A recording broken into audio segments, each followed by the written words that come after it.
வாழ்க வையகம், வாழ்க வையகம், வாழ்க வளமுடன். குரு வாழ்க, குருவே துணை. அன்பானவர்களே, இன்றைய தினம் இந்த சிந்தனை உரைக்கு ஏற்பாடு செய்த அனுமதி அளித்த நம்முடைய தலைவர் பத்மஸ்ரீ அருள்நிதி SKM ஐயா அவர்களுக்கு நன்றியினையும் வணக்கத்தையும் தெரிவித்துக் கொண்டு, உலக சமுதாய சேவா சங்கத்தின் மென்பொருள் கழக உறுப்பினர்கள் அனைவருக்கும் நன்றியினையும் வணக்கத்தையும் தெரிவித்துக் கொண்டு, இந்த உரையை செவிமடுக்க காத்திருக்கும் ஆன்மநேய அன்பர்களான தங்களுக்கெல்லாம் என்னுடைய வணக்கத்தையும் நன்றியும் தெரிவித்துக் கொண்டு, இன்றைய தினம் எடுத்துக்கொண்ட தலைப்பில் உரையாற்ற விழைகின்றேன்.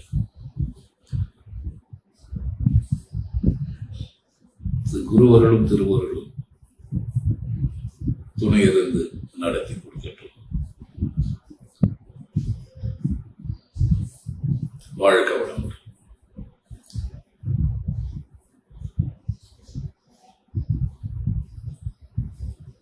இருப்பு நிலையே உண்மை, இருப்பே உண்மை, மற்றவெல்லாம் பொய்மை என்பது தலைப்பு. இருப்பு நிலை என்று சொல்லும் போது நாம் சுத்தவெளியைத்தான் குறிப்பிடுகின்றோம்.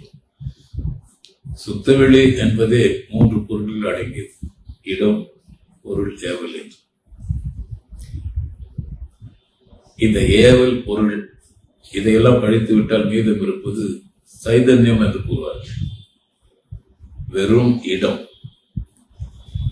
அந்த இடத்தில் தான் ஆற்றல் இருக்கிறது, அறிவு இருக்கிறது. அறிவுதான் ஆற்றலாகவும் இயங்குகிறது. இந்த 3ஐயும் இணைத்துத்தான் சுத்தவெளி என்று சொல்கின்றோம். சுத்தவெளி தெய்வம் என்பது அத்வைதத்தில் கூறப்படுகின்ற உன்னதமான உச்சமான கருத்து. நம்முடைய மதத்தில் நாம் பின்பற்றுவதும் அத்வைத பற்றிதான்.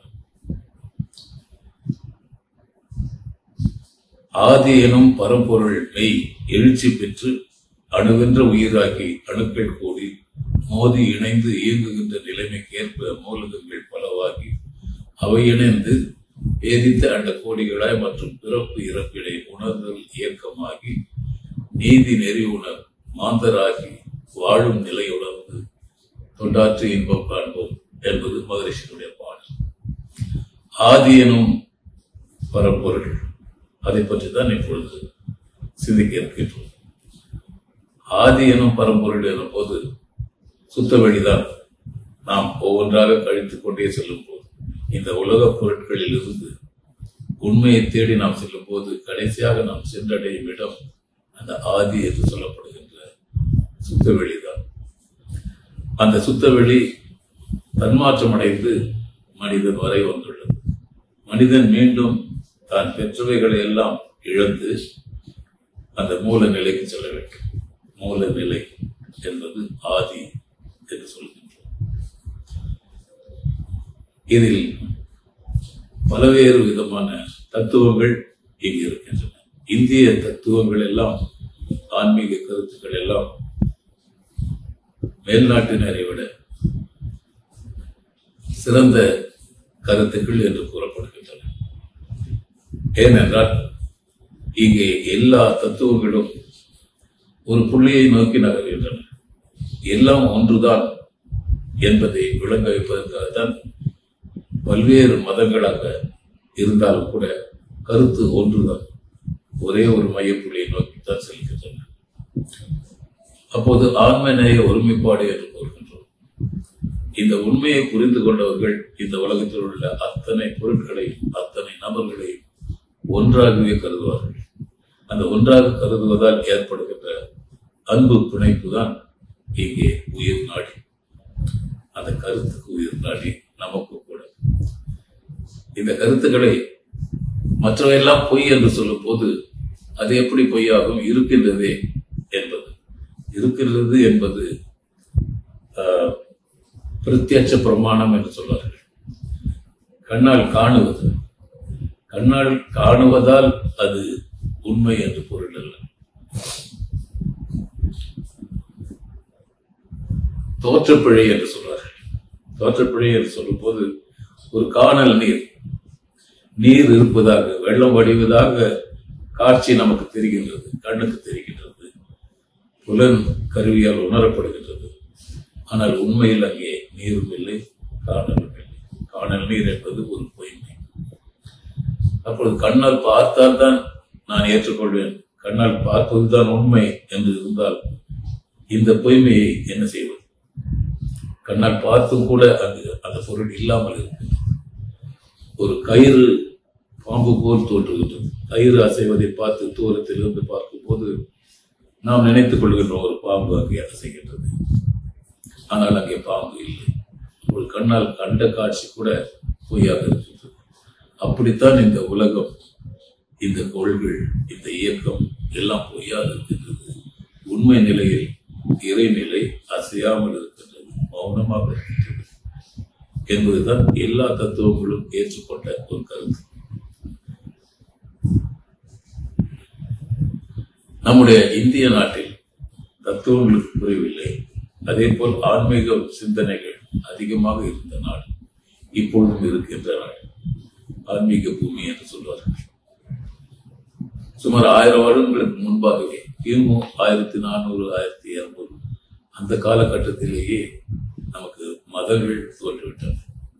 நம்முடைய மகரிஷியருடைய பாடத்திட்டத்தில் கூட 6 தரிசனங்கள் என்று ஒரு பாடம் உண்டு. முதலாக மனிதன்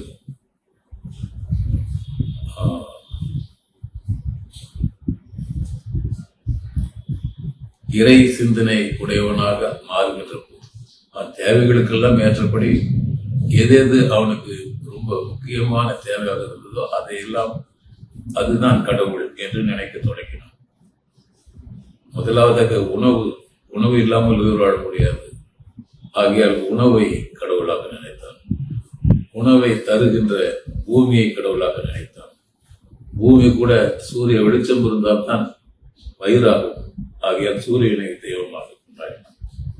இப்படி ஒவ்வொரு சமயத்திலும் காற்று வேண்டும், சுவாசிப்பதற்கே காற்று வேண்டும், தாவரங்கள் விளைவதற்கும் காற்று வேண்டும். ஆகையால் காற்றை தெய்வமாக வருணன் என்று இப்படி ஒவ்வொரு நேரத்திலும் ஒவ்வொன்று அவனுக்கு எது முக்கியமாக தேவைப்படுகிறது என்று தோன்றியதோ அதையெல்லாம் கடவுள் என்று நினைக்க தொடங்கினான்.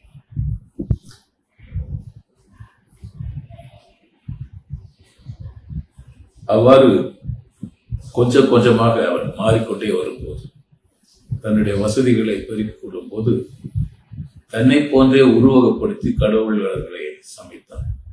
கடவுளர் என்று இப்பொழுது இருக்கின்ற சிலைகள், படங்கள் எல்லாம் மனிதன் தன்னுடைய கற்பனையில் ஏற்படுத்தியது.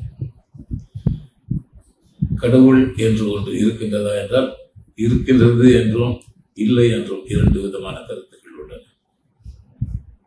கடவுள் எனும் போது நாம் ஏதோ ஒரு நபரையோ அல்லது ஒரு ஆளுமை என்று நினைத்தால் அது தவறாக இருக்கின்றது. கடவுள் என்பது ஒரு நபர் அல்ல, ஒரு சிறந்த ஆளுமை, தலைமை பொறுப்பேற்று நடத்தி கொண்டிருப்பதாக நாம் கற்பனை செய்தால் அது தவறு.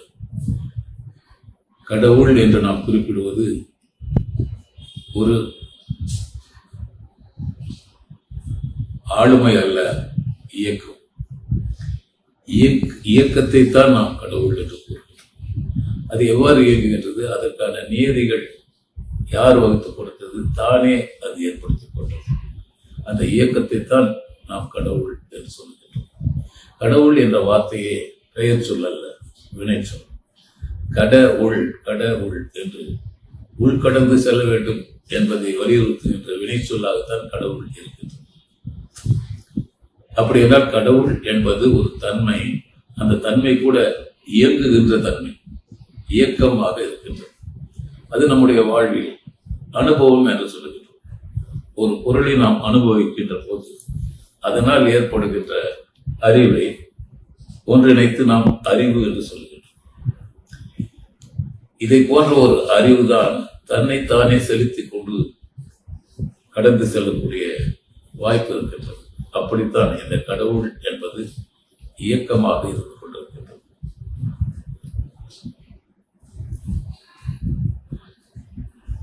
ஆயிரம் வருடங்களுக்கு முன்பே நியாயம் என்று ஒரு மதம், நியாயம் என்பது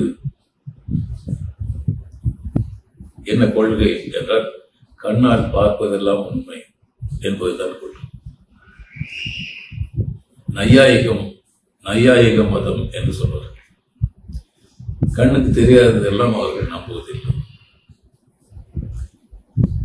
பிரத்யட்ச பிரமாணம் என்று சொல்வார்கள். கண்ணால் பார்க்கக்கூடியது எதுவோ அது உண்மை. அப்படி என்றால் இந்த உலகம் உண்மை, கடவுள் என்பது பொய் என்று வரும். ஆனால் இவர்கள் கடவுளை ஏற்றுக்கொண்டார்கள்.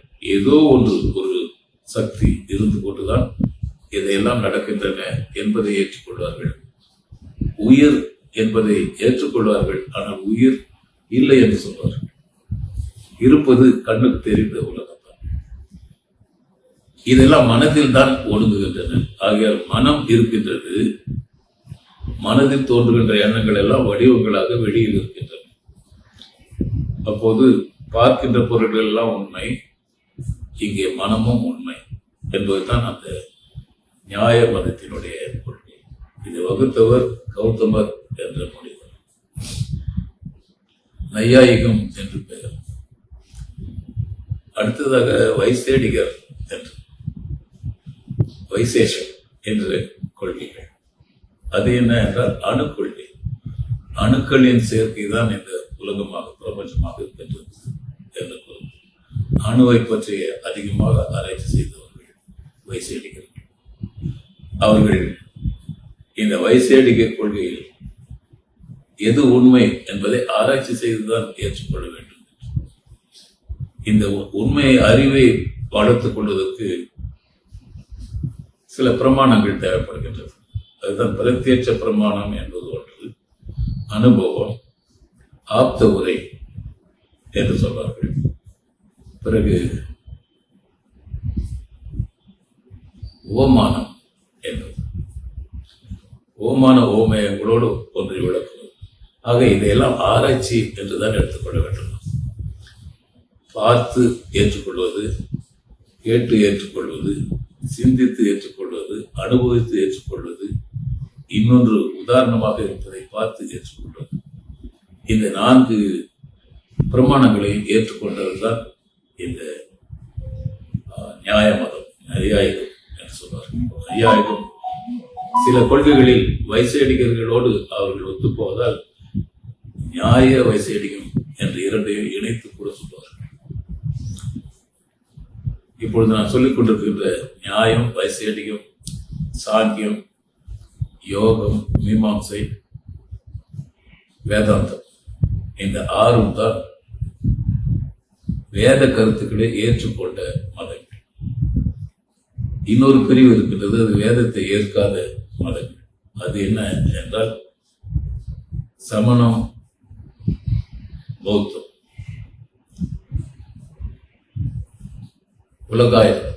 உலகாயுதம், சமணம், பௌத்தம் என்ற 3ம் வேதத்தை ஏற்றுக்கொள்ளாது.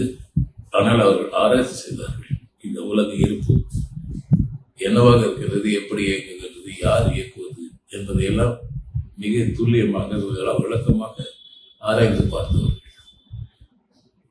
அறிவாளிகள், ஆனால் கொள்கை முரண்பாடுகள். இந்த இடத்தில் ஒன்று நினைவு கூறுகிறது. இந்த கடவுள் என்ற ஆற்றல் எல்லோரிடமும் இருக்கின்றது. இந்த வைசேடிகருடைய சாங்கியம் என்ற மதத்தில் உண்மையை முழுதாக ஆராய்வது என்று பொருள். சாங்கியம் என்றாலே அறிவை முழுமையாக அறிந்து கொள்வது என்ற பொருளில் தான் அந்த சாங்கியம் என்ற வார்த்தை இருக்கின்றது. முழுமையாக தெரிந்து கொள்வதால் முடிவு வரை ஆராய்ச்சி செய்து கொண்டே இருப்பார். அப்படி ஆராய்ச்சி செய்த போது இறைநிலை என்பது மூலப்பொருளாக இந்த சுத்த வெளிதான் இருக்கின்றது.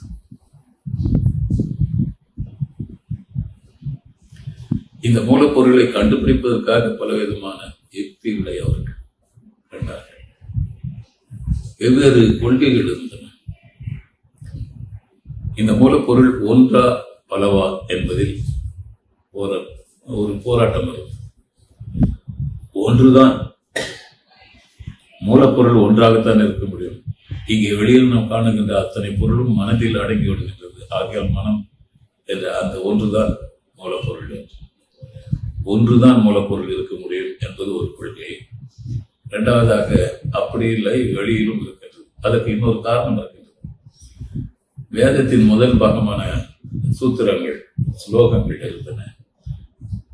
அவற்றை ஏற்றுக்கொள்வதாக இருந்தால் இந்த பன்மைத்தன்மை வராது.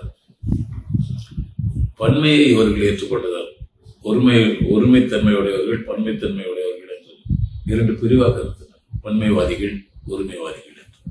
மூலப்பொருள் ஒன்றுதான் என்பவர்கள் ஒருமைவாதிகள். பல இருக்கின்றன, ஒவ்வொரு பொருளுக்கும் மூலப்பொருள் வெவ்வேறாக இருக்கின்றது என்ற கருத்துடையவர்கள் பன்மைவாதிகள்.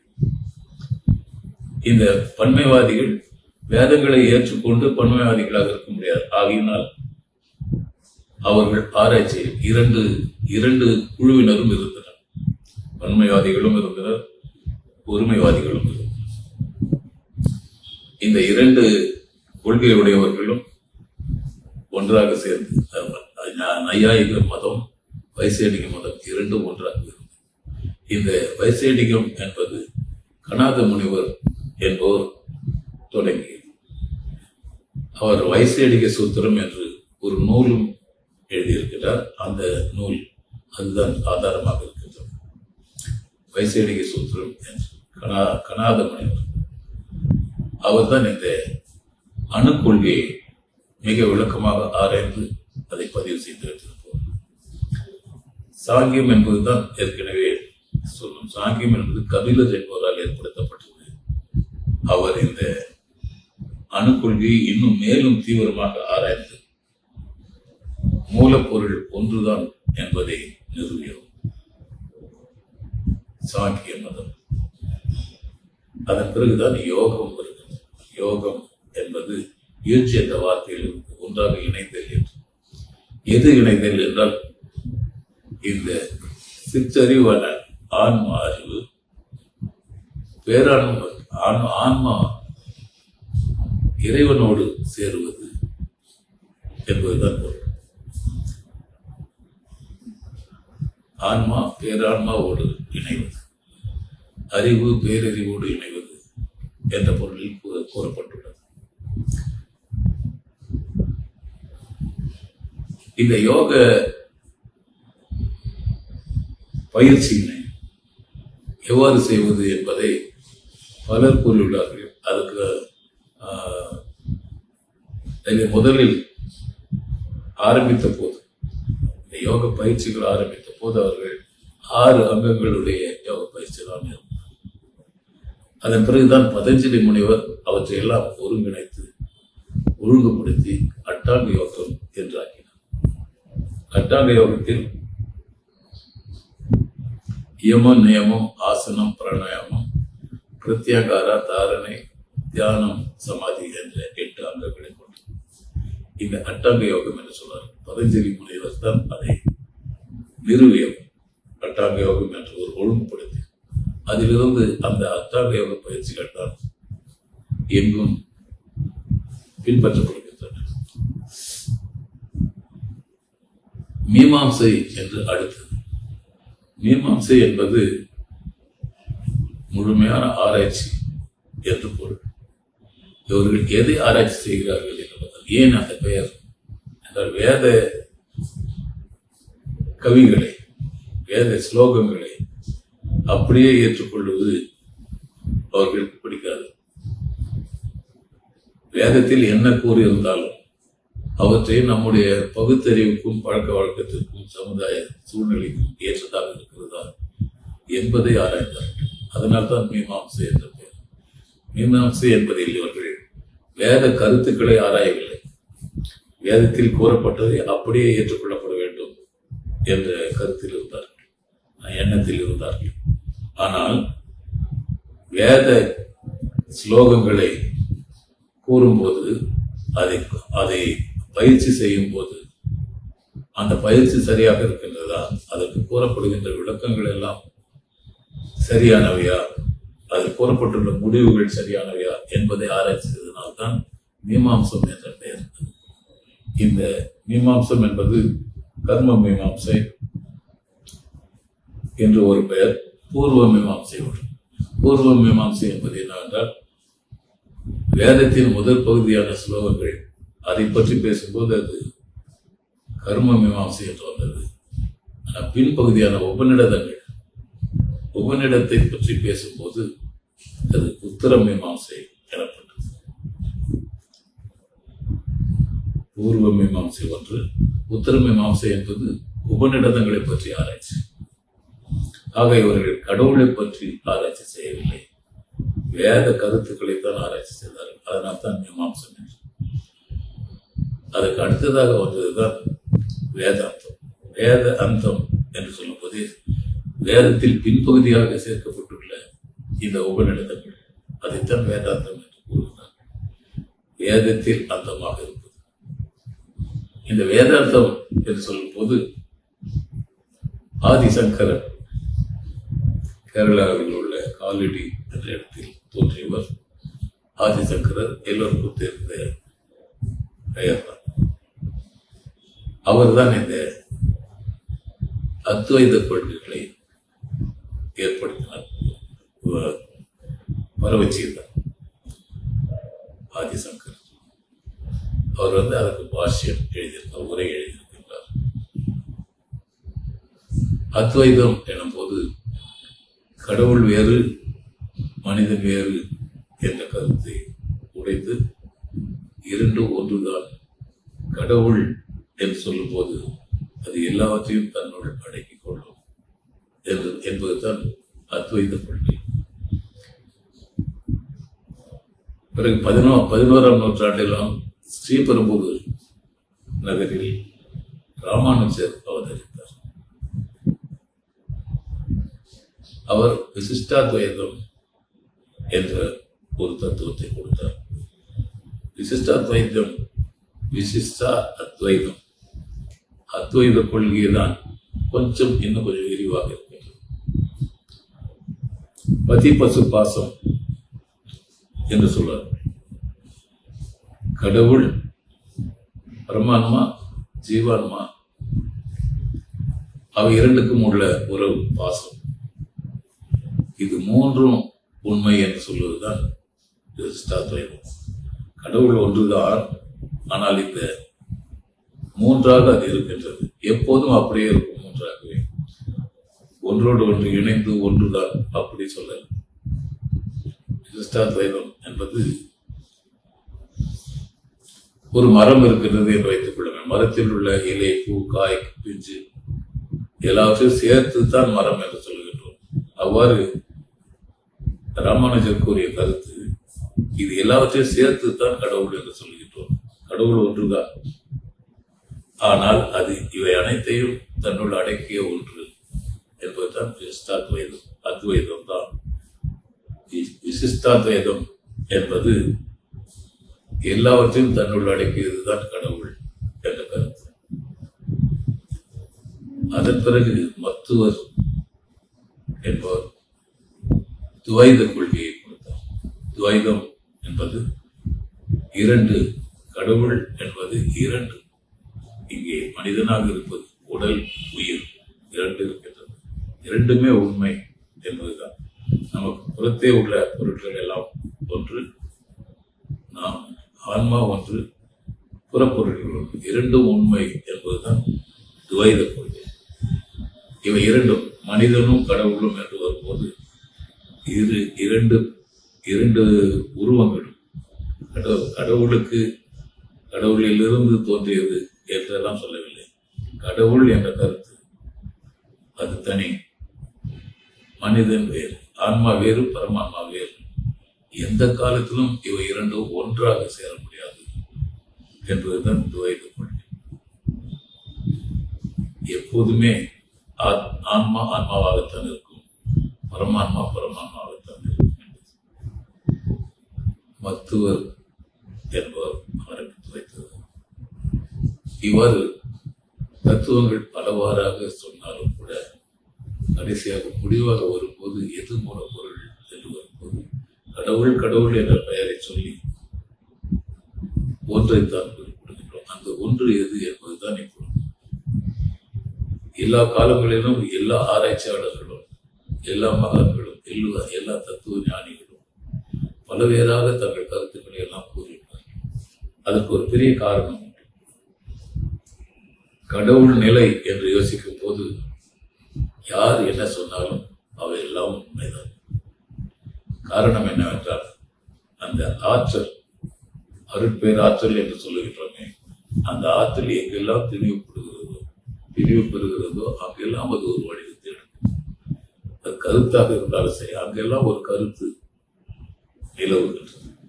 ஆக எந்த கருத்தும் எந்த வடிவமும் தவறானது என்று யாரும் நினைக்க முடியாது. எல்லாமே அந்த ஒரு ஆற்றலில் இருந்து தோன்றியவை என்பதை நாம் உணர்ந்து கொள்கிறோம்.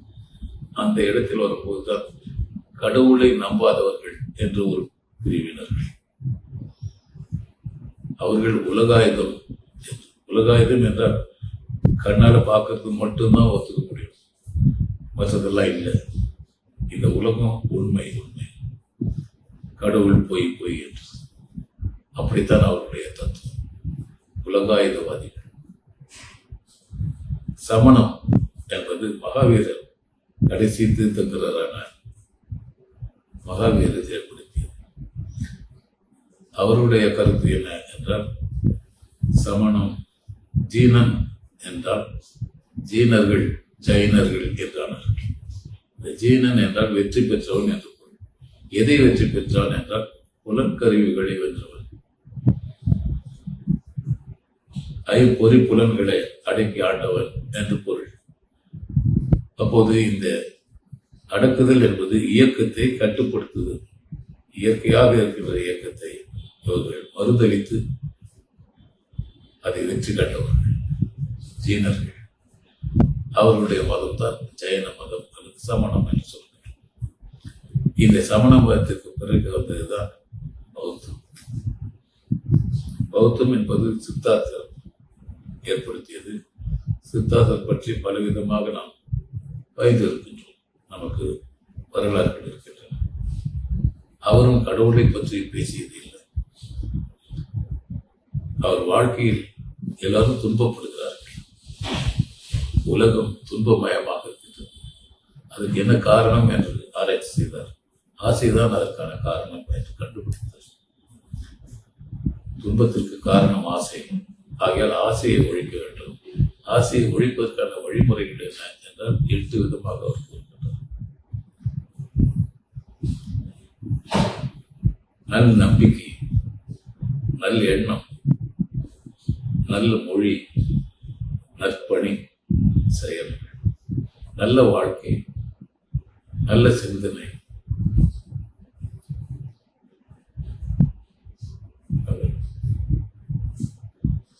நல்வாழ்க்கை, நல் சிந்தனை, நல்ல நோக்கம், அன்பு வழி.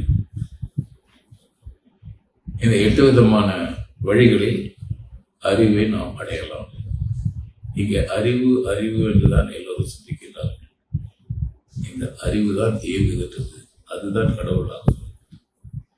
இப்பொழுது வேதங்களை ஏற்றுக்கொள்ளும் மதங்கள் 6 என்று பார்த்தோம். மறுதளிக்கின்ற, அதை ஏற்காத மதங்கள் 3 இருக்கின்றன. அவர்கள் எல்லாம் ஆத்திகர்கள் என்றும் இவர்களை நாத்திகர்கள் என்றும் கூறுகின்றனர். ஆத்திகம் நாத்திகம் என்று 2. கடவுளை ஏற்காதவர்கள் நாத்திகர்கள், கடவுள் இல்லை என்று சொல்லுபவர்கள். ஆத்திகர்கள் எல்லாம் கடவுள் என்று ஒன்றை ஏற்றுக்கொண்டு அதை பின்பற்றி அதற்கான முயற்சிகளோடு அதற்கான எண்ணங்களோடு வாழ்ந்தவர்கள். இங்கே ஆத்திகம் என்பது பின்பற்றப்பட வேண்டிய ஒன்று. ஆனால் உண்மையில் ஆராய்ச்சி செய்யும் போது பார்த்தால் கடவுள் என்று ஒருவர் இல்லை என்பதை கண்டுபிடிக்கின்றோம். ஆதி எனும் பரம்பொருள் மெய் எழுச்சி பெற்று அணுவென்ற உயிராகி என்று மகிழ்ச்சி கவியில் கொடுத்திருக்கின்றார். அது மட்டும் அல்ல, அவர் கடைசியாக கூறியது, ஒன்றுமில்லாத ஒன்றை முடிவாக கண்டேன், ஒவ்வொன்றாய் அறிந்து தாண்டி என்று. ஆழமாக சிந்தியுங்கள் அன்பர்களே. ஒன்றுமில்லாத ஒன்றை முடிவாக கண்டேன் என்று கூறுகின்றார். நம்முடைய நம்முடைய குருபிரான் கூறியதை நாமும் ஏற்றுக்கொள்கின்றோம். ஒவ்வொன்றாய் அறிந்து தாண்டி ஒவ்வொரு அனுபவமாக பெற்று ஒவ்வொரு பொருளையும் அனுபவித்து அதிலிருந்து அனுபவம் பெற்று அந்த அனுபவத்தை அறிவாக்கி அந்த அறிவை ஒருங்கிணைத்து பார்த்தால் ஒன்றுமில்லை. அந்த ஒன்றுமில்லை என்பதுதான் இங்கே உள்கடந்து செல்லும் போது கடைசியாக நாம் காண்பது ஒன்றுமில்லை. ஆனால் அதுதான் இங்கே இயக்கிக் கொண்டிருக்கின்றது, மொத்த இயக்கத்தையும் நடத்துகின்றது. இந்த இயக்கத்தில் ரெப்பிட்டிஷன் என்பதும் ரிஃப்ளெக்ஷன் என்பதும் திரும்ப திரும்ப நடந்ததே நடந்து கொண்டிருக்கிறது. திரும்ப திரும்ப பிரதிபலிப்பு தான் இங்கே இயக்கமாக இருக்கிறது. பிரபஞ்சம் இயங்குகிறது என்றால் பிரபஞ்சம் ஒரு காந்த களம், சுழற்சி. இங்கே இருப்பது காந்தம் தான். காந்தம் என்பதுதான் கடவுளாக இருக்கின்றது. இந்த கடவுள் இயக்கத்தில் இருக்கும்போது சுழல்கின்றது. அந்த சுழற்சி பிரபஞ்சம் சுழல்கின்றது. இதில் இருக்கின்ற ஒவ்வொரு அணுவும் சுழல்கின்றது. ஒன்றே போல ஒவ்வொரு அணுவின் சுழற்சி தான் பிரபஞ்சத்தின் சுழற்சி. பிரபஞ்சத்தின் சுழற்சி ஒவ்வொரு அணுவின் சுழற்சி. இதை விட எளிதாக புரிய வேண்டுமானால் இன்னொன்று கொள்ளலாம். நாம் சுவாசிக்கின்றோம். காற்று உள்ளே செல்கின்றது, நுரையீரலுக்கு திரும்பவும் வெளியே வருகிறது. ஒவ்வொரு முறை நாம் காற்றை இழுத்து உள்ளனுப்பும் போது, காற்று வெளியே செல்லும் போது அது இட் ரெப்ரசன்ட்ஸ் தி யூனிவர்ஸ். யூனிவர்ஸினுடைய சுவாசம் தான் நம்முடைய சுவாசமாக இருக்கிறது. அங்கே அது விரிந்தால் பிரபஞ்சமாக இருக்கின்றது யூனிவர்ஸ், ஒடுங்கினால் அணுவாக இருக்கிறது. மூலாதாரம் என்று சொல்லுவோம், ஜெனடிக் சென்டர். இந்த ஜெனடிக் சென்டர்ல என்ன இருக்கு என்றால் ஒரு காந்த களம். அதிலே விரிவலைகள் விரிந்து விரிந்து பிரபஞ்சம் அளவுக்கு செல்லும் போது அது பிரபஞ்சமாக இருக்கின்றது. பிரபஞ்சத்தினுடைய சுழற்சியினால் அந்த அலைகள் ஒடுங்கும் போது ஒடுங்கி ஒடுங்கி ஒடுங்கி வந்து மூலாதார புள்ளியில் ஒடுங்குகிறது. அப்போ இந்த புள்ளி, இந்த டெர்மினல்ஸ், 2 டெர்மினல்ஸ் விரிந்து செல்லும் போது பிரபஞ்சம், ஒடுங்கி வரும்போது மூலாதாரம். அப்போது இருப்பது ஒன்றுதான். என்ன இருக்கிறது என்றால் இந்த இயக்கம் தான் ஒடுங்குவதும் விரிவதுமாக இருக்கும். அதில் இன்னொன்று இருக்கின்றது. இந்த பொருள் இருப்பு நிலைதான் உண்மையாக இருக்கின்றது. இந்த விரிவதும் ஒடுங்குவதும் மாறிக்கொண்டே இருக்கும். அறிவு என்பது மாற்றம் இல்லாதது, மாறாததாக இருக்க வேண்டும். அதுதான் உண்மை பொருள், மெய்ப்பொருள். மாறிக்கொண்டே இருப்பது எப்படி மெய்ப்பொருளாக இருக்க முடியும்? அப்படி என்றால் இந்த இயக்கம் பொய்யானது. அப்ப இந்த இயக்கத்தை நடத்தி ஒடுங்கி இருக்கிற நிலையில் இருக்கின்ற இருப்பு நிலைதான் உண்மை. இருப்பு நிலையில் ஆதியனும் பரம்பொருள் மெய் எழுச்சி பெற்று என்று சொல்லும் போது அது எழுச்சி பெறாத முன்பு இருக்கிற நிலைதான் மூல நிலை. நாம் அணுக்கள் தான் மூலப்பொருள் என்று நினைக்கின்றோம். ஏனென்றால் இங்கு இருக்கின்ற ஒவ்வொரு பொருளும் அணு திரளால் ஆனது, அணு கூட்டால். அதனால் அணுதான் மூலப்பொருள் என்று. ஆனால் அணு மூலப்பொருள் இல்லை. ஏனென்றால் அணு ஏற்படுவதற்கு முன்னமேயே இந்த இருப்பு நிலை இருக்கிறது. இருப்பு நிலை எழுச்சி பெறும்போதுதான் அணு வருகிறது. எழுச்சி பெறாத நிலையில் இருக்கின்ற அந்த ஆற்றல் தான் மூலப்பொருளாக இருக்க முடியும். இருப்பு நிலைதான் உண்மை. இருப்பு நிலை உண்மை எனும் போது இருப்பு நிலையிலிருந்து விரிந்து விரிந்து வெளியேற எழுச்சி பெற்ற நிலைகள் எல்லாம் டெம்பரரி, தற்காலிகமானவை. அவை உண்மை அல்ல, மாயை என்று சொல்லுங்கள். மாறிக்கொண்டே இருக்கும். வினாடிக்கு வினாடி, மூமெண்ட் டு மூமெண்ட் ஒவ்வொரு செயலும் மாறிக்கொண்டே இருக்கிறது. நாம் நம்முடைய வாழ்க்கையில் நாம் காணுகின்ற, நாம் உணர்கின்ற எந்த செயலும் ஒரு நொடித்துளிக்கு மேல் இருந்ததில்லை. பேசிக்கொண்டே இருக்கிறப்ப அடுத்த நொடியில் நாம் வேறாக இருக்கின்றோம், வேறு மாதிரி. ஒவ்வொரு நொடிக்கும், ஒவ்வொரு கணத்திற்கும், ஒவ்வொரு சடத்திற்கும் நாம் மாறிக்கொண்டே இருக்கின்றோம். அது எப்படி உண்மையாக இருக்க முடியும்? ஆனால் இந்த மாற்றத்தை நிகழ்த்துகின்றது மூலப்பொருளாக உள்ள அந்த இருப்பு நிலைதான். ஆகினால் இருப்பு நிலையைத்தான் உண்மை என்று கூறுகின்றோம். அதைத்தான் மகரிஷி அவர்கள் கூறியிருக்கிறார்கள். அத்வைத தத்துவமும் அதுதான். இன்னொன்று பாருங்கள், இந்த மாறிக்கொண்டே இருப்பதெல்லாம் மாயை என்று சொல்லுகின்றோம், பொய்மை. மாறாமல் இருப்பது, அசையாமல் இருப்பது. இறைநிலையினுடைய குவாலிட்டி, தன்மை என்னவென்றால் அசையாமல் இருப்பது. தான் அசையாமல் இருந்து எல்லாவற்றையும் அசைப்பது. இயக்குகின்ற ஆற்றல் அதற்கு இருக்கிறது. ஆனால் இயக்குமே தவிர தான் இயங்காது. தான் இயங்காமல் ஒவ்வொரு பொருளிலும் உள்ளீடாக அது இருக்கின்றது. தான் இயங்குவதில்லை. ஆனால் அதுதான் மைய கருத்து, மையக்கரு. ஒவ்வொன்றிலும் அதை வந்து வடமொழியில் புருஷன் என்று சொல்லுகின்றார், புருஷார்த்தம் என்று சொல்வார். இன்னொன்று பிரகிருதி. புருஷன் பிரகிருதி இரண்டும் சேர்ந்துதான். நம்முடைய உடலை எடுத்துக்கொண்டோமானால் உடல் பிரகிருதி, உயிர் புருஷார்த்தம். உயிர் இல்லை என்றால் இந்த உடல் பயனற்றது. உயிர் இருந்தால் அந்த உயிர் இயக்கத்தை நடத்துகிறது. இந்த உடலை நடத்துகின்றது. இந்த உடல் செயல்புரிகின்றது, பயன்படுகின்றது. இந்த உயிர் என்ற புருஷார்த்தம் இல்லை என்றால் இந்த உடல் ஜடம். அதுதான் பிரகிருதி என்று சொல்லுவோம். இந்த பிரகிருதி என்பதும் ஜீவன் புருஷார்த்தம் என்பதும் இணைந்துதான் இங்கே நாம் இருக்கின்றோம். ஒவ்வொரு உயிர் வகைகளும் இருக்கின்றன. இவன் ஜடப்பொருள்கள் எல்லாமும் இருக்கின்றன. எந்த ஜடப்பொருளிலும் ஒரு உயிர் தன்மை உண்டு. தாவரங்கள் உயிரினம் தான். மற்ற பொருள் மலை, நதி, காடு, எல்லாவற்றிலும் கடல், எல்லாமே வந்து இயற்கை பொருட்கள் அத்தனையிலும் புருஷார்த்தம் இருந்து கொண்டுதான் இயக்குகிறது. இல்லை என்றால் கடல் அலை வீசாது, மலையில் மரங்கள் வளராது, நீரோட்டத்தில் ஜீவன் இருக்காது. ஆழ்ந்து சிந்திக்க வேண்டும், மிக ஆழ்வாக. அப்படி சிந்திக்கின்ற போதுதான் இந்த உண்மை. இன்னொன்று பாருங்கள், அது யார் ஏற்படுத்தியது? இதையெல்லாம் இந்த உலக உருண்டை இருக்கின்றது. கோள்கள் நிறைய இருக்கின்றன. அதாவது எண்ணிக்கையில் அடங்காத கோள்கள். அண்ட சராசரங்கள் என்று சித்தர்கள் பாடலில் குறிப்பிட்டுள்ளார். அண்ட சராசரம், அண்டம் என்றால் யூனிவர்ஸ்.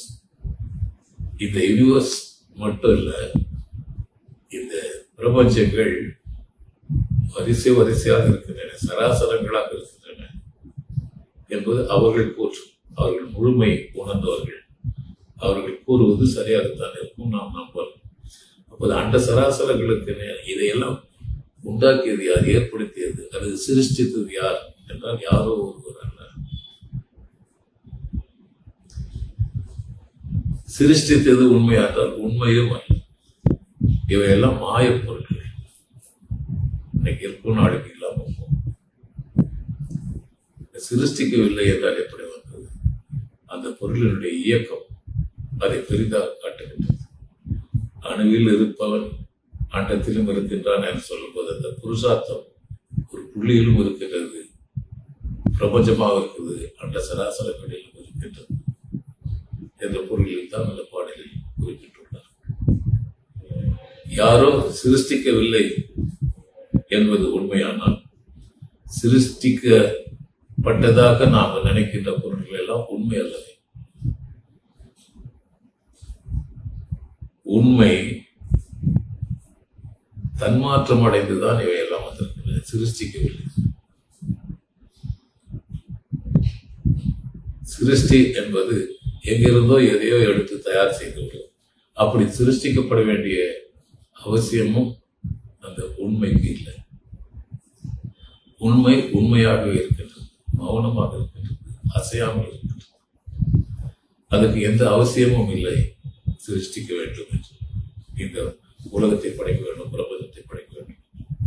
இப்பொழுது நாம் பார்க்கின்ற காட்சிகள் அனைத்தும், சிந்திக்கின்ற பொருட்கள் அனைத்தும் தோன்றுமுறை, உண்மை அல்ல என்ற கருத்தை தான் நாம் கொள்ள முடியும். அதுக்கு பெரிய ஆழ்ந்த ஆராய்ச்சி தேவை. அந்த ஆராய்ச்சியில் பார்க்கும் போது மூலப்பொருளான ஒன்றுதான் உண்மை, மற்ற எல்லாம் பொய்மை என்ற கருத்து. இப்ப இதை முதலில் சொல்வது ஆத்திகம் என்று, இரண்டாவது நாத்திகம் என்று சொல்லுகிறோம். ஆனால் இதை உணர்ந்தவர்கள், அறிவால் ஆராய்ந்து இந்த கடவுள் என்பது ஒரு ஆளுமை அல்ல, இயக்கம் என்பதை புரிந்து கொண்டவர்கள் கடவுள் என்று ஒரு சிலை வைத்தோ படம் வைத்தோ வணங்க வேண்டிய அவசியம் அவர்களுக்கு இல்லை. நாத்திகன் என்று சொல்லிவிடுகிறோம். ஆனால் இந்த நாத்திகம் தான் ஆத்திகத்தினுடைய உச்சங்கள். ஆத்திக பயிற்சிகளை நாம் மேற்கொள்ளும் போது, ஒவ்வொன்றாக கடந்து கடந்து வரும்போது கடைசியாக ஒன்றுமில்லை என்பதை முதலிலேயே சொல்லிவிட முடியாது. இந்த அனுபவத்திற்கு பிறகு, இந்த ஆராய்ச்சிக்கு பிறகு அப்போதுதான் அது புரியும். நாத்திகம் புரியும்.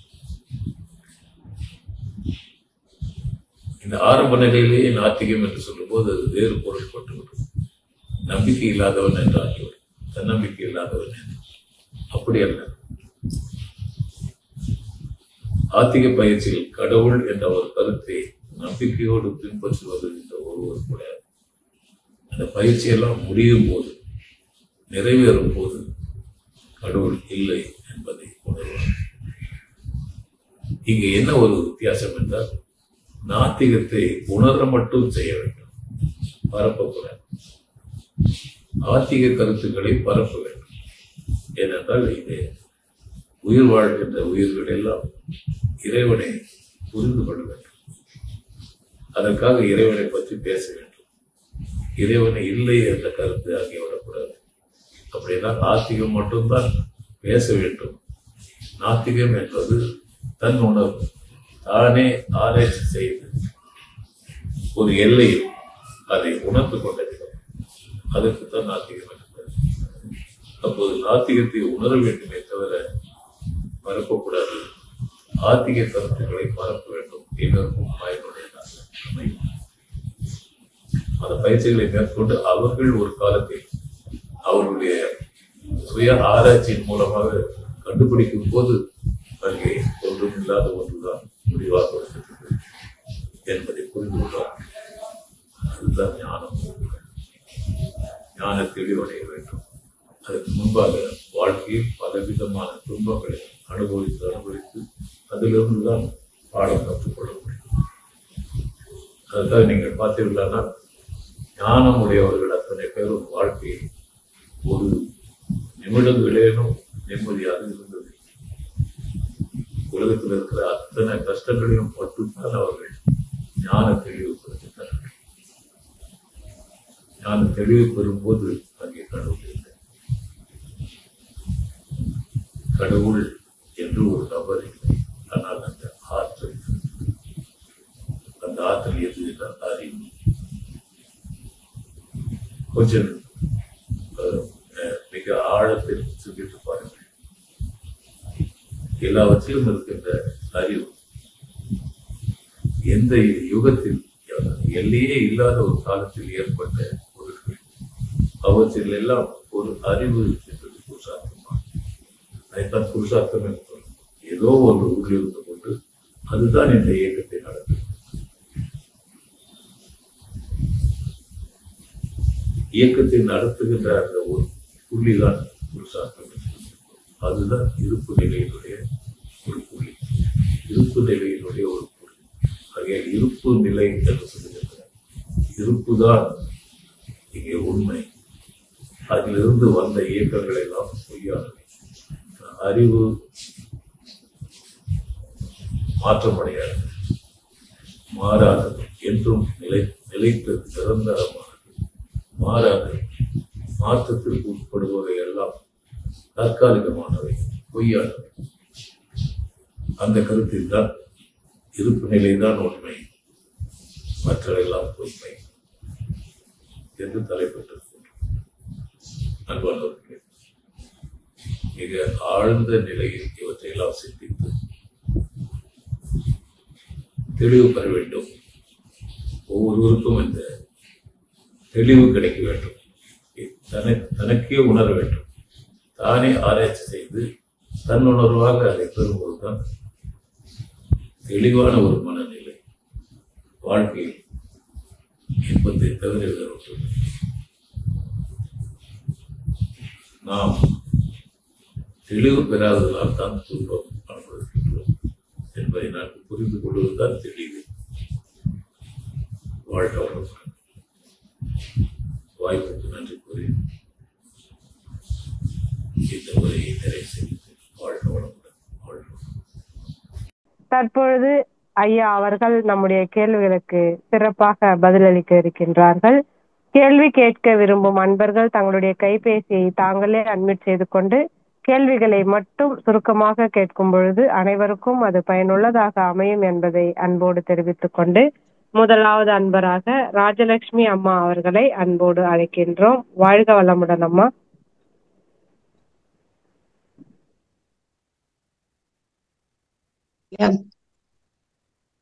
வாழ்க வளமுடன் அம்மா. வாழ்க வளமுடன். வாழ்க வளமுடன் அம்மா. ஐயா ஐயா வாழ்க வளமுடன் ஐயா. ஐயா வாழ்க வளமுடன். வாழ்க வளமுடன். சொல்லுங்க. ஐயா வாழ்க வளமுடன். வேதாத்திரியத்துக்குள்ள வேதங்கள் எல்லாம் ஆராய்ச்சி பண்ணி அத்தனை மகான்களையும் அத்தனை கருத்துக்களையும் தொகுத்து தொகுத்து கொடுத்துட்டீங்க ஐயா. அப்படியே ரொம்ப இன்ப ஊற்றா இருந்தது. ரொம்ப இனிமையாக நல்ல கருத்துக்கள், ஆழ்ந்த கருத்துக்கள், அருமையான சிந்தனை. வாழ்க வளமுடன். வாழ்த்த வயதில்லை, வாழ்த்துகிறோம். வாழ்க வளமுடன். வாழ்க வளமுடன். ஐயாவுடைய சிந்தனை மேன்மேலும் நிறைய எங்களுக்கு கிடைக்கணும். வாழ்க வளமுடன் ஐயா. வாய்ப்புக்கு நன்றி. உங்களுக்கு என்ன டவுட் இருக்குன்னு கேளுங்க. எனக்கு டவுட்டே வரலையா. நிறைய நம்ம இந்த கேட்டிருந்தா கூட அதுக்குள்ள ஆழ்ந்து போகும்போது ஒரு இனிமையாகவும் ஒரு நல்ல ஒரு ஆனந்தமாகவும் இருந்தது. இந்த உபனிஷத்துங்க இதெல்லாம் கேட்கிறோம் இல்லையா, நம்ம தத்துவபோதம், உபனிஷத்து, வேதம், வேதாந்தம் கொஞ்சம் கொஞ்சம் கேட்கறதுனால நீங்க சொல்ற கருத்துல வரும்போது ரொம்ப ஆனந்தமா இருந்தது. வாழ்க வளமுடன் ஐயா. கேக்கலையா? வாழ்க வளமுடன். ஆமா ஐயா கேக்குது. கேட்டுதா ஐயா நான் பேசுறது? இப்ப கேக்குது. நீங்க பேசுறது கேட்டுது. கேக்குதா? சரியா.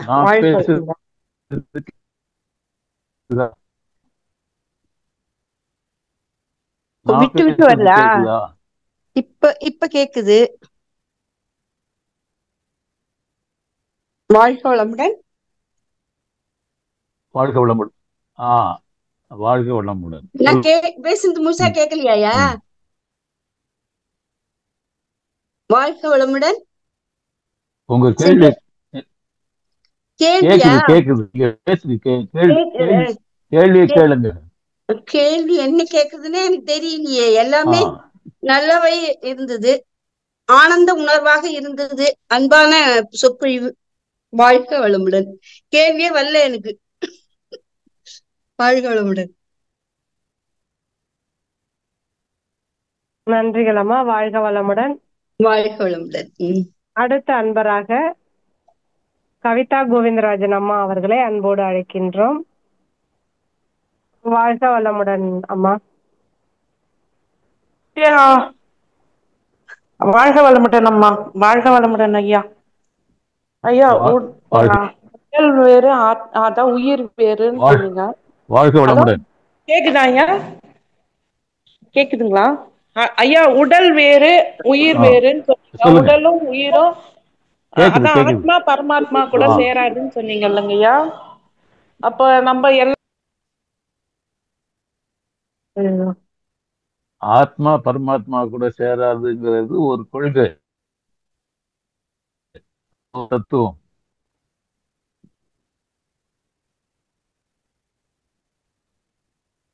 கவிதாமா நீங்க மியூட் ஆயிட்டீங்க. பரமாத்மாவோட ஒண்ணு சேர முடியாது. ஆஹ் துவைதம், துவைதம்ன்ற தத்துவம் அது. ஓ சரிங்க. அதான் சொல்லுங்க, நீங்க அனுபவம். உங்க கேள்வியே கேட்கலையா? அதாங்கய்யா, உடல் வேற உயிர் வேற, ஆத்மாவும் பரமாத்மாவும் ஒன்னா சேர முடியாது. ஆத்மா தனி பரமாத்மா தனின்னு சொன்னீங்க. அதுக்காக கேக்குறேன், எல்லாரும் ஆமா, பாக்குறவங்க எல்லாம் அது சிவனா ஏத்துக்கணும் என்ன? துவைத. ஆஹ் ஆமா, அது அத்வைத கொள்கை. ஆஹ் துவைத அத கொள்கையில ரெண்டும் ஒன்னா சேர முடியாதுன்னு சொல்றாங்க. ஆஹா புரியுதுங்களா? அதான். மத்துவருடைய தத்துவம் அது.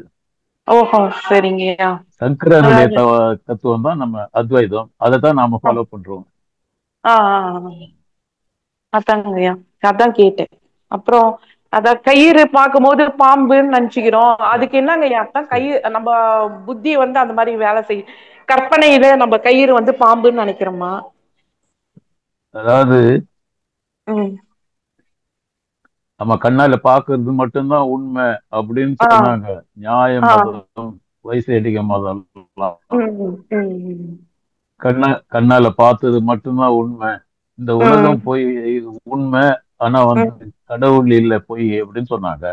அவங்க ஏன் ம் அப்படி சொன்னாங்க அப்படின்னு சொன்னா, கண்ணால பார்த்தது மட்டும் நம்புறது.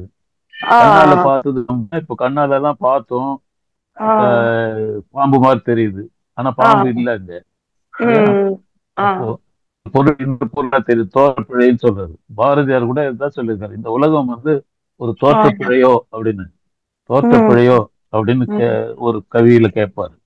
ஆ தோற்றப்பிழை பாக்குறது ஒண்ணு, உண்மையா இருக்கிறது வேற ஒண்ணா இருக்கு. ஆ அப்போ அதுதான் நாம சொல்றோம் உண்மையா இருக்கிறது வந்து இருப்பு நிலை தான். இந்த ம் மாய தோற்றம் இது, இப்ப பாக்குற தோற்றம் வந்து மாயை அப்படின்னு சொல்றோம். ஓ சரிங்கய்யா. இன்னொன்னுங்கய்யா, மரம் செடி கொடி சொல்லுங்க. எல்லாம் வந்து கடவுளை சார்ந்தது அப்படின்னு நம்மளா நினைச்சுக்கிறோமா? அப்படின்னு ஒண்ணு சொன்னீங்கய்யா, மரம் செடி கொடி எல்லாம் கடவுள் இறைவனை மாதிரி நினைக்கிறோம். ஆமா, ஆ ஆ ஆமா, ஆ அத்வைத கொள்கையில ஆ அதானே. ஆஹா இப்ப எல்லாமே கடவுள் தான், ஆ சர்வம் சிவமயம் அப்படின்னு சொல்றோம் இல்லையா?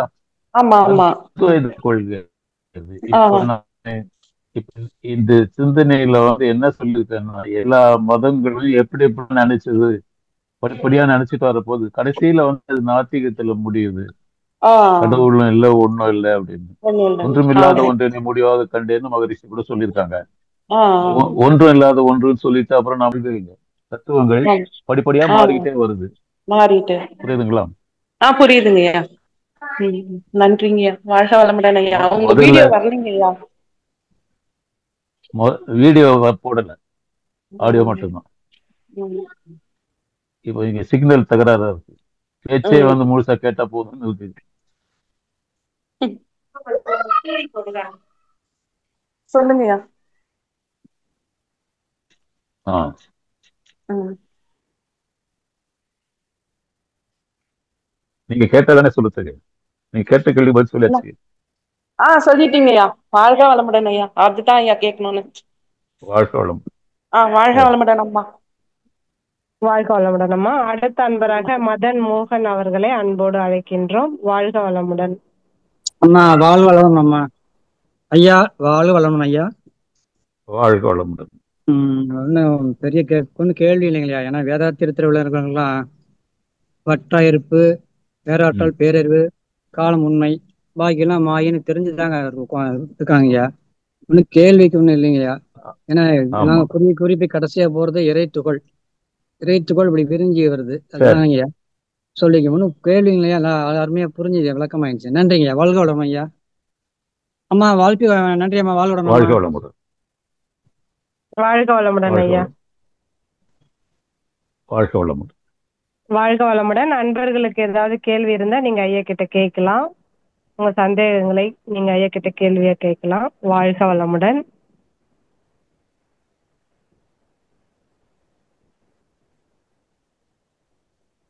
கலைமதி மோகனாமா, நீங்க அட்மிட் பண்ணிட்டு ஐயா கிட்ட பேசலாமா? அம்மா வணக்கம் அம்மா. ஐயா வணக்கம் ஐயா. வாழ்க வளமுடன்.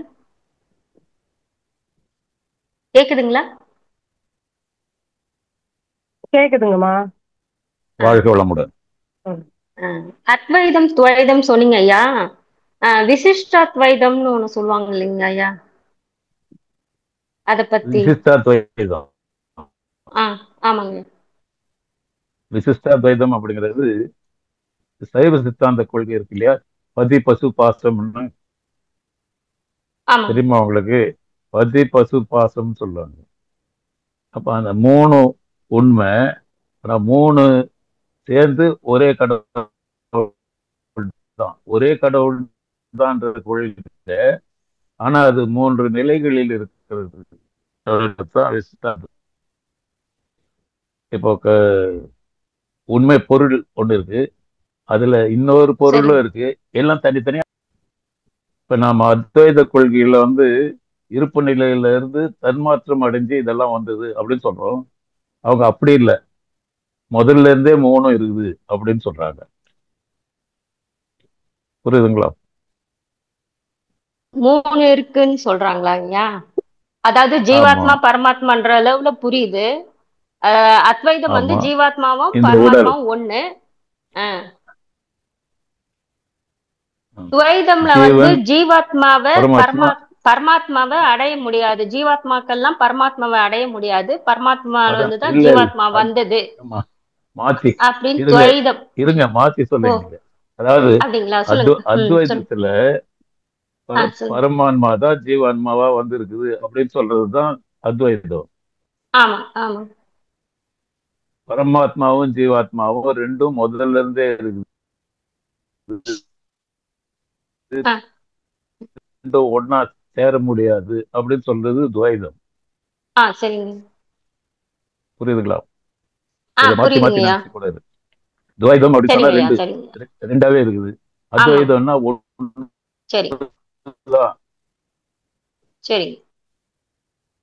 சரியா?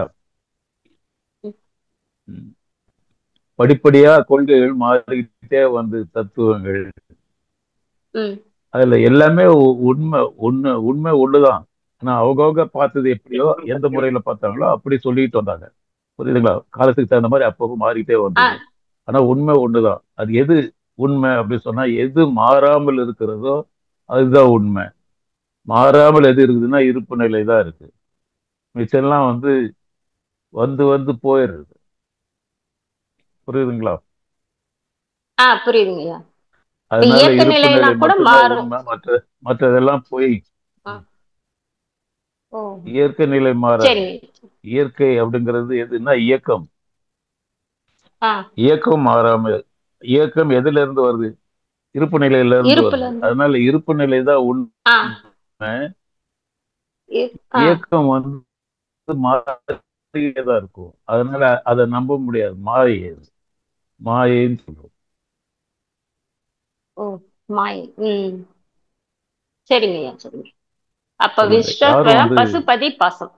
சரிங்க. ஒரு கேள்வி ஆழமா கேட்க மாட்டேங்கிறீங்களே.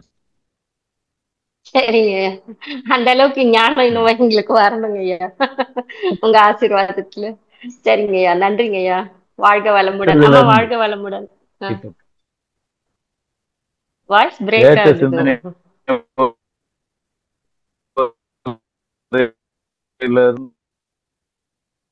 கேட்கலையே.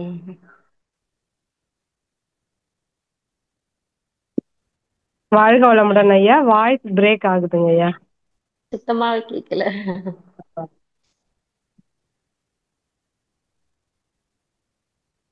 நெட்வொர்க் இஷ்யூமா? வருவார் ஐயா. தங்கச்சி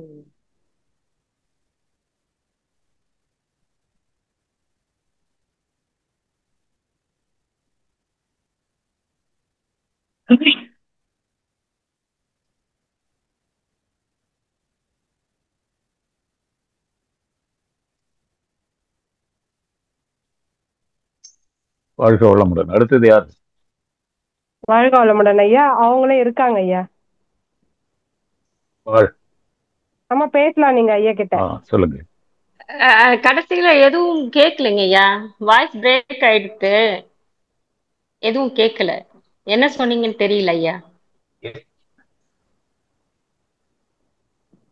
எப்போ சிந்தனை உரை சொன்னது மொத்தம் கேட்கலையா உங்களுக்கு? இல்லைங்க ஐயா, வாழ்க இப்போ வளமுடன். பேசுனது சொல்றாங்க ஐயா, இப்போ பேசுனது கேள்வி இப்ப கடைசியா கேட்கல, நீங்க சொல்லிட்டு கடைசியா இப்ப சொல்லிட்டு கேட்கலையா? வந்திருந்தீங்க இல்லையா? ஆமாங்க ஐயா, கடைசியா சொல்லிட்டு இருக்கும்போது ஆமா. சுத்தமா சவுண்ட் வரலைங்க ஐயா. ஆ, சரி. இப்ப கேக்குது இல்ல?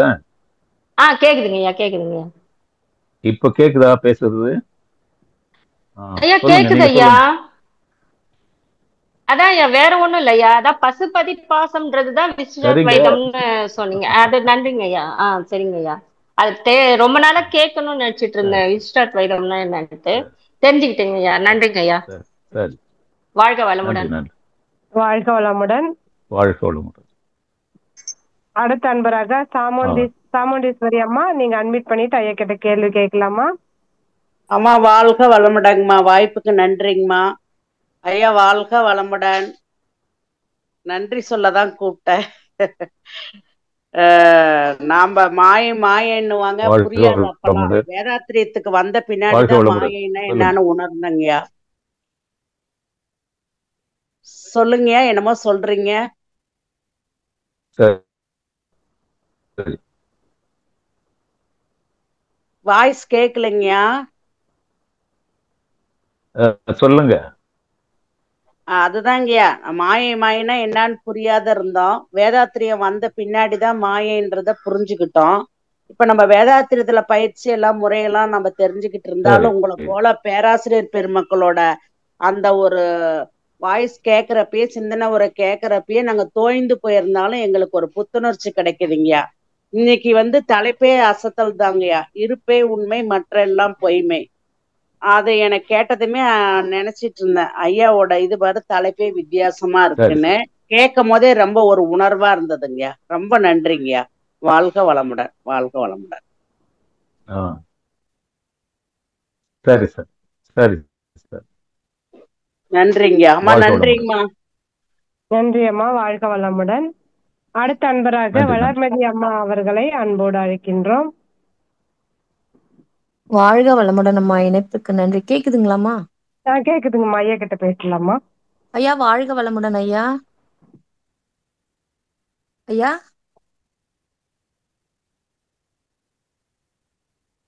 வாழ்க வளமுடன்.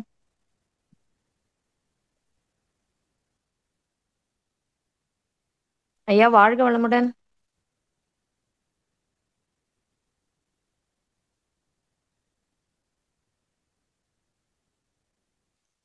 வாழ்க வளமுடன்மா. வாழ்க வளமுடன்மா. ஐயாவோட நெட்வொர்க் இஷ்யூ போல. வந்துருவாருமா, வந்த உடனே உங்க கேள்வி கேட்கலாமா? சரிங்கம்மா, நம்பர் சாட் பாக்ஸ்ல போடுங்கம்மா, நான் அப்புறம் கேட்டுக்கிறேன். சரிங்கம்மா. வாழ்க வளமுடன்மா. ஐயா வந்த உடனே கேளுங்கம்மா, வெயிட் பண்ணுங்க. வந்த உடனே கேட்டுட்டு கேட்க முடிஞ்சா கேக்குறேன். சரிங்கம்மா. ஓகே அம்மா. வாழ்க வளமுடன் ஐயா. வாழ்க வளமுடன். சொல்லுங்க ஐயா. கேக்குதுங்களா ஐயா? வாழ்க வளமுடன். கேக்குது. ஐயா எனக்கு என்ன ஒரு சந்தேகம்னா, உங்களுக்கு கேக்குது இல்ல அப்படின்னா நீங்க பேசுறது கேக்குதுன்னு தானே அர்த்தம். கேள்வி கேளுங்க. அதாவது மனிதன் இயற்கைய அப்போ பூஜித்து இருந்ததப்போ, அதாவது அந்த நெல்லை, மருதம், பாலை, அந்த ஐவகை நிலங்கள், இயற்கையை அவன் வழிபட்டுட்டு இருந்தப்போ அவன் ஆரோக்கியமா நல்லா இருந்தாங்க. ஆனா அதுக்கப்புறம் மாறி, ஏன்னா இயற்கை சீற்றத்தாலதான் இன்னைக்கு பேரழிவு நாட்டுல. அந்த இயற்கை காலம் மாறி, இப்ப பருவங்கள் மாறி, மழை பெய்யுது, வெயில் அடிக்குது, நோய்கள் வருது, எல்லாமே அந்த இயற்கை தான். அப்ப இயற்கை தான் கடவுள் அவரு அமைச்ச அந்த இயற்கையை பாழ்படுத்திட்டோம் மனிதன். அப்படி இருக்கச்சு அந்த இயற்கைக்கு அப்புறம் அந்த உருவங்களை வச்சு ஏன் வழிபட ஆரம்பிச்சான்? இயற்கையிலே நின்றுட்டு இருந்தாலே இன்னைக்கு இயற்கை சார்ந்த வாழ்வே நமக்கு ஆரோக்கியமா இருந்திருக்கும். ஆனா அவன் உருவங்கள் வழிபடுறதுக்கு என்ன காரணம் ஐயா? வாழ்க வளமுடன். உருவங்கள் வழிபட்டாதான் அந்த பயிற்சி வரும். அதாவது ஒண்ணுமே இல்லாத ஒரு இடத்துல கடவுளுன்னு எப்படி சொல்றது? ஒரு உருவம் வேணும்ல. கண்ணு பார்த்தா தானே பிரத்யட்ச பிரமாணம் சொன்னேன். அது கண்ணால பார்க்கணும்ல. கண்ணால இப்போ விவசாயிக்கு பார்த்தாதான் அந்த மனம் உருவத்துல பதியும். சரிங்கய்யா. ஆனா இப்ப விவசாயி எடுத்துக்கிட்டோம்னா அவனுக்கு அந்த மழை வெயில் தான் அவனுக்கு கடவுள். அந்த மழையும் வெயிலும் அவனுக்கு தக்கவாறு அமைஞ்சாதான் அவனோட ஆமா, விவசாயோட இது அவருக்கு விவசாயிகளுக்கு ஒரு இதுவாகும். அப்படி இருக்கச்சே அப்போ அந்த இயற்கையே நமக்கு வந்து கடவுளா ஏன் மனிதன் உணரல? இன்னுமே அதை வந்து பாழ்படுத்திக்கிட்டு இருக்காங்க அப்படின்னு நினைக்கும் போதுதான் ரொம்ப உணரல கஷ்டமா இருக்கு. அது உணரலன்னு சொல்ல முடியாது. கடவுள் இயற்கையே கடவுளா உணர்ந்தா அதுக்கு ஒரு உருவம் படைச்சு வச்சாங்க அந்தந்த சந்தர்ப்பத்துக்கு தகுந்த மாதிரி. உருவம் ஒண்ணு வேணும், கண்ணால பாக்குறதுக்கு ஒண்ணு வேணும், அப்பதான் மனசுல பதிய வைக்க முடியும். அதுக்காக செஞ்சாங்க. ஆர்டிபிஷியல் தான், செயற்கையா பண்ணது தானே. மனிதன் தான் கடவுளை படைத்தான் சொல்லுவாங்க. இப்படிதான் கடவுள்ங்கிறது ஒரு உருவம் இல்ல. அதான் வேதாத்திரியம் வந்ததுக்கு அப்புறம் தான் ஒரு சுத்தவெளி தான் வந்து இப்படி தன்மாற்றம் அடைஞ்சு ஒவ்வொன்னா வந்திருக்கு. நம்ம அண்டத்துல இருக்கிறது தான் பிண்டத்திலயும் இருக்குன்றதெல்லாம் வேதாத்திரியம் வந்ததுக்கு அப்புறம் தான் உணர்ந்ததே. சோ அந்த சுத்தவெளி தான் அந்த இறைவன் அப்படிங்கிறப்போ நமக்கு வந்து அதுதான் இத வேதாத்திரியத்தை கொண்டு போனாதான் ஒரு தெளிவு வரும் எல்லாருக்கும். மிக்க நன்றி ஐயா, மிக்க நன்றி. வாழ்க வளமுடன் ஐயா. நன்றி அம்மா. வாழ்க வளமுடன். வாழ்க வளமுடன். வாழ்க வளமுடன் அம்மா. அடுத்த அன்பராக KS ஜனார் அவர்களை அன்போடு அழைக்கின்றோம். ஐயா நீங்க அன்மியூட் பண்ணிட்டு பேசலாம். மைக் ஒரு முறை மட்டும் டச் பண்ணுங்க. KS ஜனார். மைக்கம்மா கேள்வி இல்லையம்மா, ஆக்சிடென்டியா ஆனா போச்சு. வாழ்க வளமுடன். கேள்வி இல்லையா? ஆமாங்க ஐயா, கேள்வி இல்லைன்னு அடுத்த அன்பராக மகேஷ் அவர்களை அன்போடு அழைக்கின்றோம். ஐயா வாழ்க வளமுடன் ஐயா. வாழ்க வளமுடன். சொல்லுங்க ஐயா. இந்த இருப்பே உண்மை மற்ற எல்லாம் பொய்மை, அருமையான தலைப்புங்க அது. அதாவது இப்போ இருக்கிற வச்சு எல்லாம் சந்தோஷப்படுறாங்க. முன்னாடி சில இதெல்லாம் பிளாஷ்பேக் யோசிச்சு இப்படி போய் நீ பண்ணியிருந்தா இப்படி வந்திருக்கலாமே, அப்படி நீ வந்திருக்கலாமே அப்படின்னு சில பேர் சொல்றாங்க. ஸோ இதெல்லாம் வந்து ஒரு தேவையில்லாத கற்பனைகளை வளர்த்து விடுறது மாதிரிதானே அப்படி பார்த்தா?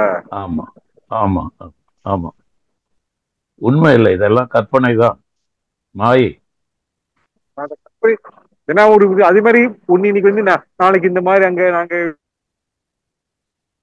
அப்படி இப்படின்னு வேற மாதிரி சொல்லும் போது தேவையில்லாத கற்பனைகள் வந்து மனசுல போட்டு எனக்கு வருது அந்த இது. அப்படி இருக்கும்போது சரி, அதை அப்ப பார்த்து எல்லாரும் சொல்லி விட்டுட்டு சொன்னீங்க. ஆமா, இன்னொன்னு சொல்லுங்க சொல்லுங்க. பையனா சொன்னது எல்லாருமே சுத்தி நம்ம இப்ப இருக்க இருப்புல இல்லாம எல்லாம் கற்பனையே அதிகமா போயினே இருக்குது. ஸோ அது வந்து சரியாயிடுச்சுன்னா எல்லாம் சரியாயிடும். இன்னைக்கு தலைப்பு வந்து தெரியுது எனக்கு. இப்ப துவைதம் அத்வைதம் சிறப்பா சொன்னீங்க, நல்லா இருந்துச்சு. இந்த துவைதம் தான் 2, அத்வைதம் 1ன்றது. ஸோ நானும் அவளுக்கு வரைக்கும் முடிச்சிருக்கேன், கேட்டிருப்பேன், பட் எனக்கு ஞாபகம் இல்லை. பட் இப்போ ஞாபகம் வச்சுக்கிட்டேன். சிறப்பா இருந்ததுங்க, நன்றிங்க. வாழ்க வளமுடன். நன்றி நன்றி நன்றி. வாழ்க வளமுடன்.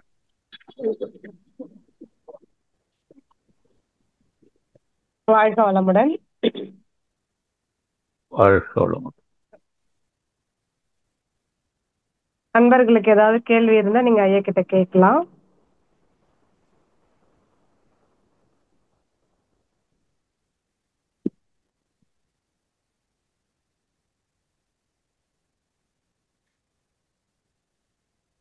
வாழ்க வளமுடன் ஐயா. சொல்லுங்க ஐயா. கேள்வி எதுவும் வரலைங்க ஐயா? வரல, கேள்வி வரலன்னா நிறைய பண்ணிடலாம். நன்றிங்க ஐயா. வாழ்க வளமுடன் ஐயா. யாரும் இருக்காங்களா பாருங்க, அட்வைஸ் பண்ணிருக்காங்களா யாராவது? இல்ல இல்லைங்க இல்லைங்க. ஒருத்தவங்க வந்திருக்காங்க ஐயா. செவ்வேல் ஐயா, வாழ்க வளமுடன் ஐயா. நீங்க அட்மிட் பண்ணிட்டு ஐயா கிட்ட பேசலாங்க ஐயா. அதுக்கு டைம் கொடுக்கணும் பாருங்க. நாம நிறைவு பண்ணிட்டு அதுக்கப்புறம் வந்து கேட்கலாம்னு நினைச்சு இருந்தேன்னு சொல்லக்கூடாது இல்ல ஐயா. வாழ்க வளமுடன் ஐயா. நீங்க இருப்பு யார் வந்து சொல்றீங்க ஐயா. நம்ம என்ன கேள்வி கேளுங்க. உயிருள்ள பொருள் உயிரற்ற பொருள்ல நீங்க இருப்பு ஒன்னே ஒண்ணுதான் சொல்றீங்க, அது மாறாதுன்னு சொல்றீங்க. ஆனா நம்ம உயிரற்ற பொருள்லையும் உயிருள்ள பொருள்லையும் நம்ம உயிரற்ற பொருள் எடுத்துக்கிறோம், அது உள்ளேயும் அந்த தெய்வம் இருக்குது தானே ஐயா. அது அது அது அது இப்ப ஒரு செங்கல் எடுத்துக்கிறோம், ஒரு மணல் எடுத்துக்கிறோம், ஒரு மலை எடுத்துக்கிறோம், அதுவும் அது தெய்வம் தானுங்க ஐயா. நீங்க இருப்பு ஒண்ணு அதுதான் உண்மை, மாறாது. ஆனா அது எல்லாமே அதனுடைய நீங்க அந்த அத்வைத்த கொள்கையில இப்ப இந்த மணல் எல்லாமே அது உள்ள தெய்வம் தானே இருக்குது ஐயா. அது மாறுது தானே ஐயா. ஆமா ஆமா, எது மாறுது? எது மாறுது? நம்மளுடைய நீங்க இப்பதான் கரெக்டான ஒரு கல்லா இருக்கிறது. நல்ல கேள்வி கேட்டிருக்கீங்க, கொஞ்சம் பொறுமையா பதில கேட்டுக்கோங்க. எதுவா இருந்தாலும் கொஞ்சம் பொறுமையா கேளுங்க. எதுவா இருந்தாலும் அதுல ரெண்டு விஷயம் இருக்குது. ஒண்ணு இருப்பு நிலை, இன்னொன்னு ஜட பொருள். அதுதான் என்ன சொல்லுவாங்க, பிரகிருதின்னு சொல்லுவாங்க. இந்த இருப்பு நிலையை புருஷார்த்தம் சொல்லுவாங்க. இந்த புருஷார்த்தமும் பிரகிருதியும் ரெண்டும் சேர்ந்தது தான்.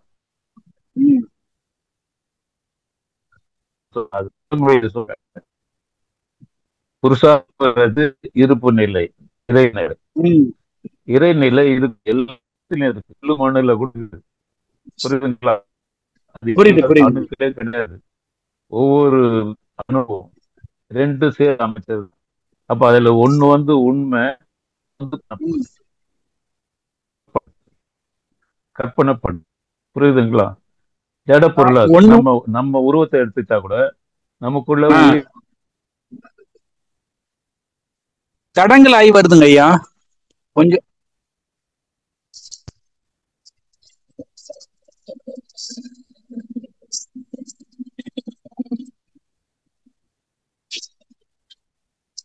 ஐயா கேட்கலைங்க ஐயா.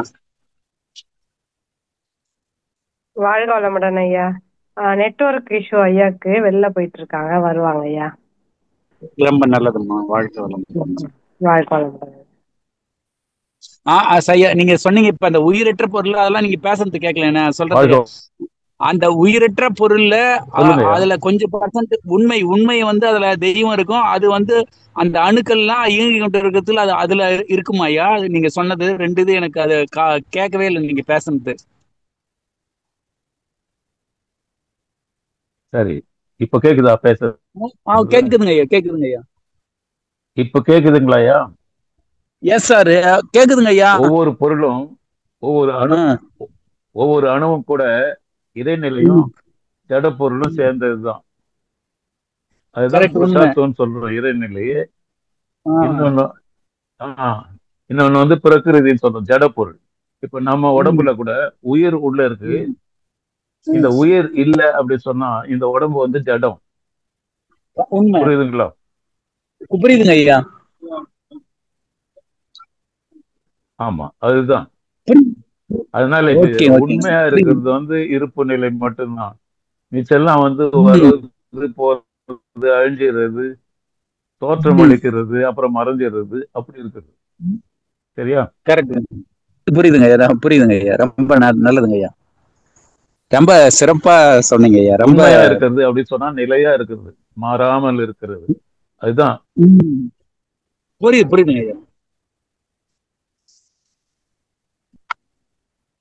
ரொம்ப நன்றிங்க ஐயா. வாழ்க வளமுடன் அம்மா. வாழ்க வளமுடன் ஐயா. நன்றிகள் ஐயா. நம் கடமை அறவாழ்வின் நாட்டத்தே